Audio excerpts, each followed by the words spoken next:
പുറകിൽ നിൽക്കുന്നുണ്ട് എന്ന് തോന്നുന്നു. എറണാകുളത്തുള്ള ജിയാവുഖാന്റെ കാര്യം ഞാൻ ഇപ്പോഴാണ് കേട്ടത്.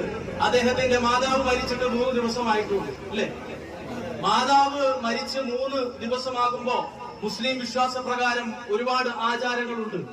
പ്രിയപ്പെട്ട മാതാവ് പറഞ്ഞത്, എന്റെ അറിവിൽ പറഞ്ഞത്, ആ പരിപാടി സംഭവബഹുലമായി നടത്തണമെന്നാണ് ആ മാതാവ് പറഞ്ഞതെങ്കിൽ, പ്രിയപ്പെട്ടവരെ, ഈ കൂട്ടായ്മ എന്ന് പറയുന്നത് സാമൂഹിക പ്രതിബദ്ധതയുള്ള കൂട്ടായ്മയാണ്. രാഷ്ട്രീയ സംഘടനകളുണ്ട്, സാമൂഹിക സംഘടനകളുണ്ട്. രാഷ്ട്രീയത്തിനപ്പുറത്ത്, മതത്തിനപ്പുറത്ത്, സൗഹൃദത്തിനപ്പുറത്ത്, മറ്റുള്ള വേർതിരിവിനപ്പുറത്ത് നിങ്ങൾ ധരിച്ചിരിക്കുന്ന ഈ വെള്ള വസ്ത്രമുണ്ട്.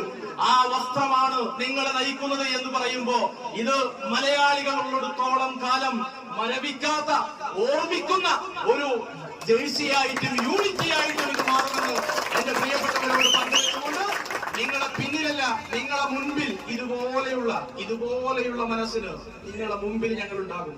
പ്രിയപ്പെട്ട MLA സൂചിപ്പിച്ചതുപോലെ ഷിജില് ഈ യൂണിക്കോണിൽ കയറുന്ന സമയത്ത് ഷിജിന് നൽകിയ പ്രതീക്ഷ അവർ ഇനിയും ജീവിക്കാൻ വേണ്ടിയിട്ടുള്ള പ്രതീക്ഷയാണ്.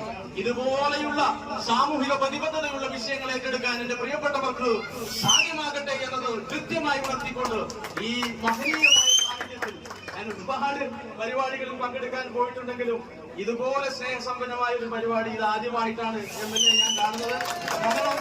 വരുന്ന സമയത്ത് നാടൻ പാട്ട കലാപമണിയൊക്കെ, നമ്മുടെ കലാപമണിയുടെ ആ പാട്ട് എന്ന് പറയുന്നത്, നാടൻ പാട്ട് എന്ന് പറയുമ്പോൾ നമ്മൾ ഉയർത്തുകയാണ്. ആ കലാകാരന്റെ ഒരു കയ്യടി നമുക്ക് പ്രിയപ്പെട്ടവർക്ക് കൊടുക്കേണ്ടതുണ്ട്.